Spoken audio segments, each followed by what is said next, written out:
আসসালামু আলাইকুম। রাতের শীর্ষ সংবাদে স্বাগত জানাচ্ছি আমি শাহনাজ পারভীন।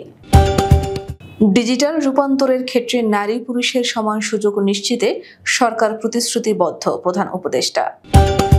মিয়ানমারে নিযুক্ত প্রতিরক্ষা উপদেষ্টা আফতাবকে প্রত্যাহার। টেকসই সংস্কারে বাংলাদেশকে সহযোগিতার আশ্বাস জাতিসংঘের। গণ অনশনে বসেছেন জবি শিক্ষার্থীরা। আকাশে খুলে গেল চাকা, যাত্রী নিয়ে শাহজালালে নিরাপদে অবতরণ বিমানের।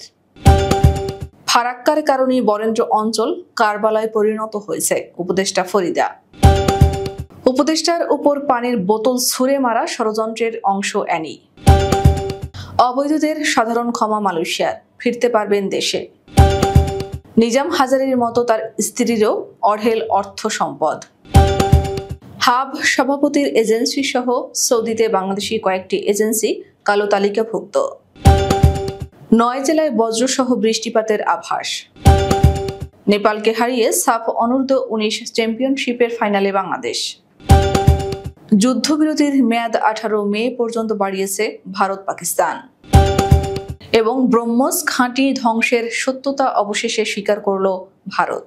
শুনছিলেন শিরোনাম, এবার বিস্তারিত। জুলাই গণ অভ্যুত্থানের চেতনাকে ধারণ করে অন্তর্বর্তীকালীন সরকার ডিজিটাল রূপান্তরের সকল ক্ষেত্রে নারী পুরুষের সমান সুযোগ ও অধিকার নিশ্চিত করতে প্রতিশ্রুতিবদ্ধ বলে জানিয়েছেন প্রধান উপদেষ্টা অধ্যাপক ডক্টর মোহাম্মদ ইউনূস।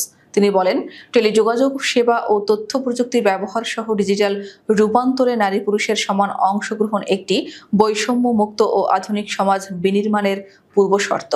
শনিবার 17 মে বিশ্ব টেলিযোগাযোগ ও তথ্য সংঘ দিবস উপলক্ষে শুক্রবার দেয়া এক বাণীতে প্রধান উপদেষ্টা এসব কথা বলেন। এবারে দিবসটির প্রতিপাদ্য বিষয় হচ্ছে gender equality in digital transformation বা ডিজিটাল রূপান্তরে নারী পুরুষের সমতায়ন। প্রধান উপদেষ্টা তার বাণীতে আরও বলেন, অন্তর্বর্তীকালীন সরকার দেশের টেলিযোগাযোগ ও তথ্য প্রযুক্তি খাতের উন্নয়নে খুবই আন্তরিক। মিয়ানমারের ইয়াঙ্গুনে নিযুক্ত বাংলাদেশ দূতাবাসের প্রতিরক্ষা উপদেষ্টা ব্রিগেডিয়ার জেনারেল আফতাব হোসেনকে জরুরি ভিত্তিতে প্রত্যাহার করা হয়েছে। মিয়ানমারের আপত্তির মুখে তাকে ইতোমধ্যে দেশে ফিরিয়ে আনা হয়েছে। প্রতিরক্ষা মন্ত্রণালয় থেকে 13 মে জারি করা এক প্রজ্ঞাপনে উল্লেখ করা হয়েছে, মিয়ানমারের ইয়াঙ্গুনে বাংলাদেশ দূতাবাসের প্রতিরক্ষা শাখায় উপদেষ্টা হিসেবে কর্মরত BA 4538 brigadier general Mohammad Aftab হোসেনকে জরুরি ভিত্তিতে দায়িত্ব হস্তান্তর পূর্বক প্রতিস্থাপন ব্যতি রেখে দেশে প্রত্যাবর্তনের আদেশ দেওয়া হলো। মঙ্গলবার প্রতিরক্ষা মন্ত্রণালয় উপসচিব ডক্টর মোহাম্মদ মাহবুবুর রশিদের সইয়ে জারি করা এক প্রজ্ঞাপনে তাকে দায়িত্ব হস্তান্তর করে দেশে প্রত্যাবর্তনের আদেশ দিয়েছেন। স্বল্পোন্নত দেশের LDC তালিকা থেকে উত্তরণের প্রস্তুতির জন্য বাংলাদেশকে টেকসই সংস্কারে সহযোগিতা করতে জাতিসংঘ প্রস্তুত রয়েছে বলে জানিয়েছেন বাংলাদেশের সংস্থাটির আবাসিক সমন্বয়কারী গোয়েন লুইস। বৃহস্পতিবার বাংলাদেশ সরকার ও জাতিসংঘ কান্ট্রি টিমের যৌথ স্টিয়ারিং কমিটির দ্বিবার্ষিক সভায় এই আশ্বাস দেন তিনি। সভায় যৌথভাবে সভাপতিত্ব করেন অর্থনৈতিক সম্পর্ক বিভাগের সচিব শাহরিয়ার কাদের সিদ্দিকী এবং গোয়েন লুইস।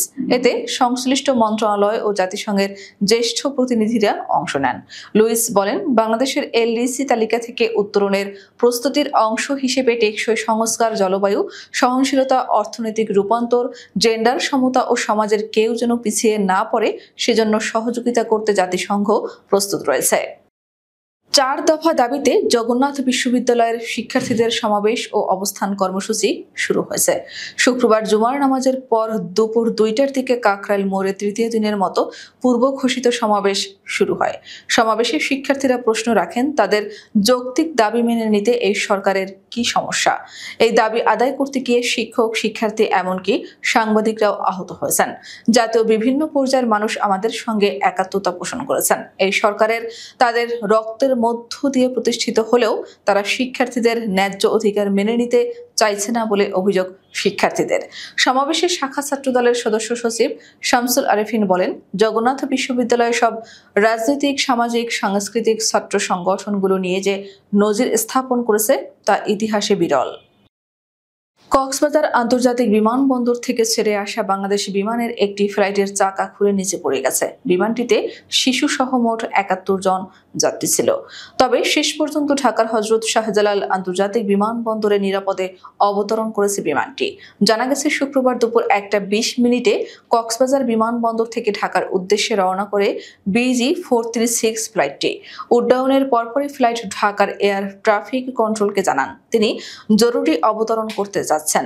পাইলটের বার্তা পাওয়ার পরপরই ঢাকার হজরত শাহজালাল আন্তর্জাতিক বিমানবন্দর জরুরি অবতরণের প্রস্তুতি নেয়। প্রস্তুত রাখা হয় ফায়ার সার্ভিস। ফারাক্কার কারণে বরেন্দ্র অঞ্চল কারবালায় পরিণত হয়েছে বলে মন্তব্য করেছেন মৎস্য ও প্রাণী সম্পদ উপদেষ্টা ফরিদা আক্তার। তিনি বলেন, মাওলানা ভাসানী ৯০ বছর বয়সে যে ফারাক্কা লং মার্চ করেছে আমরা সেটা আদায় করব। সেটার জন্য ভারতের সঙ্গে চুক্তি আবার করছি। দরকার হলে যদি আমরা ঠিক মতো না পাই তাহলে আন্তর্জাতিক মহলে নিয়ে যাব। শুক্রবার বিকেলে রাজশাহী কলেজ মিলনায়তনে ঐতিহাসিক ফারাক্কা লং মার্চের ৪৯ বছর উপলক্ষে র্যালি ও আলোচনা সভায় যোগদানের পূর্বে তিনি সাংবাদিকদের এসব কথা বলেন। গণতান্ত্রিক প্রক্রিয়াকে বাধাগ্রস্ত করার জন্য গভীর ষড়যন্ত্র চলছে বলে মন্তব্য করেছেন বিএনপির যুগ্ম মহাসচিব শহীদ উদ্দিন চৌধুরী অ্যানি। তিনি বলেছেন, একজন উপদেষ্টাকে পানির বোতল মারা এটাও কিন্তু কম ষড়যন্ত্রের অংশ নয়।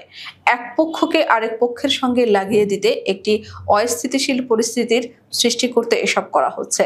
আমাদের টার্গেট ভবিষ্যতের ভোট, যার জন্য আমাদের এত আন্দোলন সংগ্রাম। আমাদের সেই গণতান্ত্রিক প্রক্রিয়াকে বাধাগ্রস্ত করার জন্য গভীর ষড়যন্ত্র চলছে।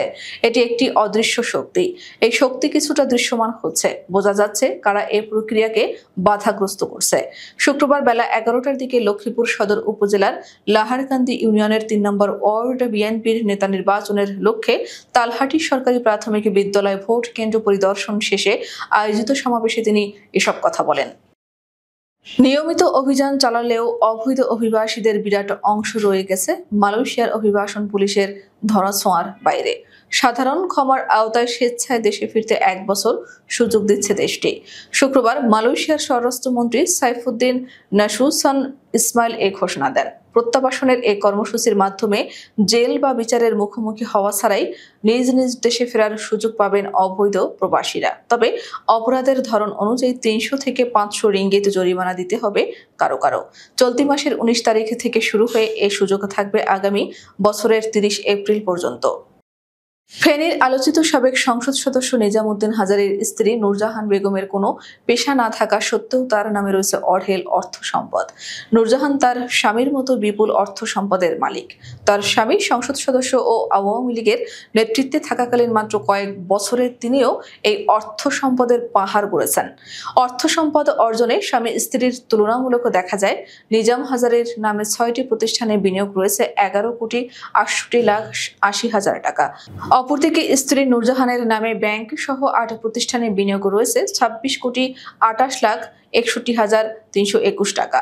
নিজাম হাজারী আওয়ামী লীগের রাজনীতিতে ফেনী কেন্দ্রিক নেতৃত্ব ও সংসদ সদস্য হওয়ার সুবাদে তার স্ত্রী নূরজাহানও রাতারাতি আলোচিত হয়ে ওঠেন। দুর্নীতি দমন কমিশন সাবেক সংসদ সদস্য নিজামুদ্দিন হাজারীর অর্থ সম্পদ তদন্ত করতে গিয়ে স্ত্রী নূরজাহান বেগমের এই অর্থ সম্পদের সন্ধান পেয়েছে। হজযাত্রীদের সৌদি আরবে অনুমোদনহীন বাড়িতে ওঠানোর অভিযোগে হাব সভাপতির এজেন্সি সহ কয়েকটি বাংলাদেশি হজ এজেন্সিকে কালো তালিকাভুক্ত করেছে সৌদি সরকার। এজন্য ধর্ম মন্ত্রণালয় সংশ্লিষ্ট হজ এজেন্টকে কারণ দর্শানোর নোটিশ দিয়েছে। যেসব এজেন্সি এখনো তাদের ৫০% হজযাত্রী পাঠাতে পারেনি সেরকম ৩৬ হজ এজেন্টকে তলব করা হয়েছে।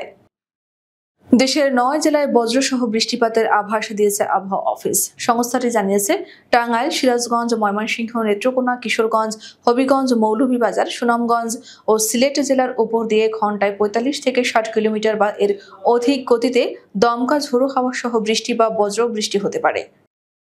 সাফ অনূর্ধ্ব ১৯ চ্যাম্পিয়নশিপের সেমিফাইনালে নেপালকে হারিয়ে ফাইনালে উঠেছে বাংলাদেশ। শুক্রবার ভারতের অরুণাচল প্রদেশে নেপালকে ২-১ গোলে হারায় বাংলাদেশ। ম্যাচের প্রথমার্ধ গোলশূন্য ছিল। ৭৩ মিনিটে আশিকুর রহমানের গোলে লিড নেয় বাংলাদেশ। বাম দিক থেকে অধিনায়ক নাজমুল হুদা ফয়সালের কর্নারে হেড দিয়ে গোল করেন তিনি। ৮০ মিনিটে ব্যবধান দ্বিগুণ করেন নাজমুল হুদা ফয়সাল। বাংলাদেশ ২ গোলে লিড নিলে রক্ষণাত্মক খেলা শুরু করে।